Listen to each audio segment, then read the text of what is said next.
porno spoof is a fantastic art of filmmaking. Truly. When you break it down, the porno spoof is really nothing but a Saturday Night Live sketch, but with fucking, and any more humor. And what's also fascinating about the porno spoof is that most people just quit after they hear the title, as if the title is the climax of the porno spoof experience. It's not. The title is just the foreplay. The climax occurs when you watch the movie and you find out just who is eating Gilbert Grape. Some of the more hilarious of these silicone-injected titles include San Fernando Jones and the Temple of Poon, Cheeks and Thongs Up in Stroke, The Penetrator, Honey, I Blew Everybody, and Yentl. Sometimes they get a little lazy with the titles, though, such as the case with this 1995 outing that's simply called E.T. the Porno. Sweet naked Romans on stilts, what the fuck is that thing? I know that this is E.T. the Porno, and naturally, I should expect a porno with E.T., but with the undigested food in my stomach as my witness, I gotta admit, I did not actually expect E.T. to be in E.T. the Porno. What exactly was I expecting? I don't know. Peter North with antennas? To be fair, E.T. the Porno is not the official title for the movie. Much like Turkish Star Wars, the bootleg title has become so accepted that it's just simply the official title for the movie now. Anyway, I can petition for Boondock Saints 2 to be called Retarded Death Wish 3. The full title for E.T. the Porno is... Now be ready for this because it just rolls right off the tongue. The E.T. of Vagina, one settles of the other world, or specially terrestrian, the extraterrestrial one.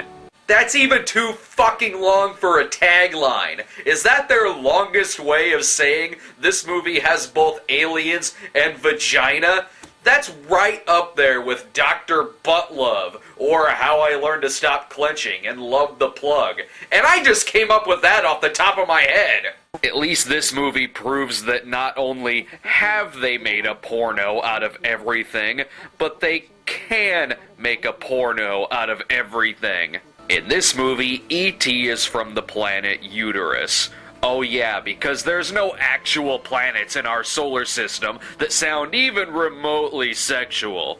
E.T. lands on Earth in this sequence, which looks suspiciously like Trumpy's landing space and pod people. Oh dear God, I hope this movie doesn't try to incorporate Smucker's raspberry jam. E.T. finds his way to some humans, and what the hell? This is a period piece? I mean, this is a... you know what I mean. This movie takes place in the Victorian era? Why? What the hell is the point of that? Did they start out making a porno spoof of the piano and then realize that that movie had enough cock, so they just switched gears to an E.T. spoof? Oh yeah, and did I also mention that this movie is German? So in case it wasn't horrifying enough to look at this terrifying E.T. costume with those cool dead eyes, the damn thing speaks German too. Auf unserem Planeten Uterus dauert der durchschnittliche Geschlechtsverkehr eine Minute. Cool, I'd rather have Josef Mengele sing me a lullaby. This movie is all over the place. It's German, but I could easily make the thing look like it was done by the BBC.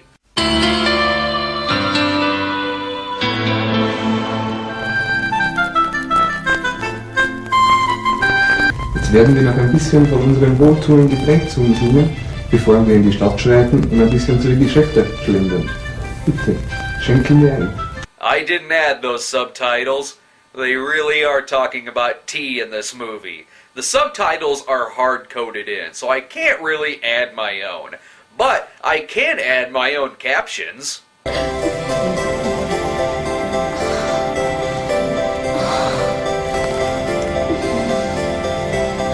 Now back to the humans.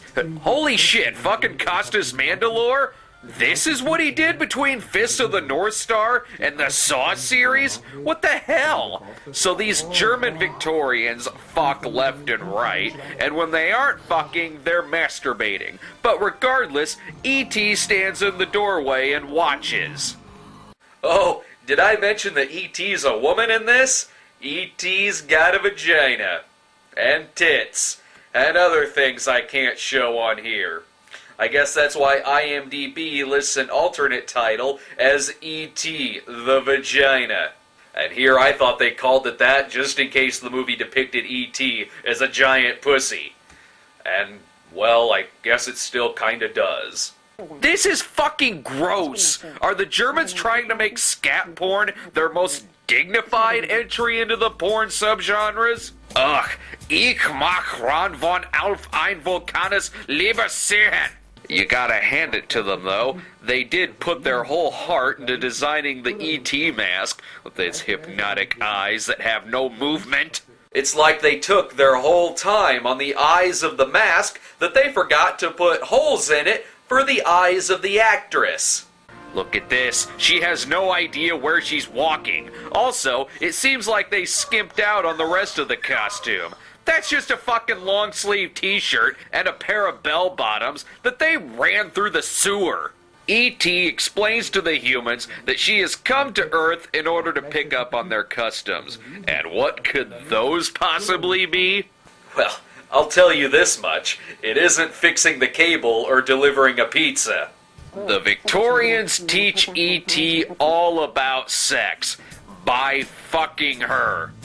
They couldn't just get a chalkboard or some diagrams?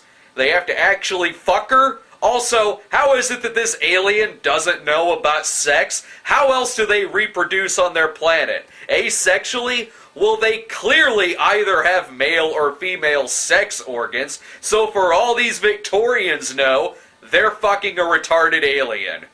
Naturally, there's a lot that I can't show from this movie. Let's just say E.T. gives blowjobs, performs oral sex on some fair maidens, receives oral sex from some maidens, gets fucked missionary style, gets fucked in the ass. Oh yeah, there are strategic holes all over this costume. And the alien also gets its nipples sucked too. Hang on a sec!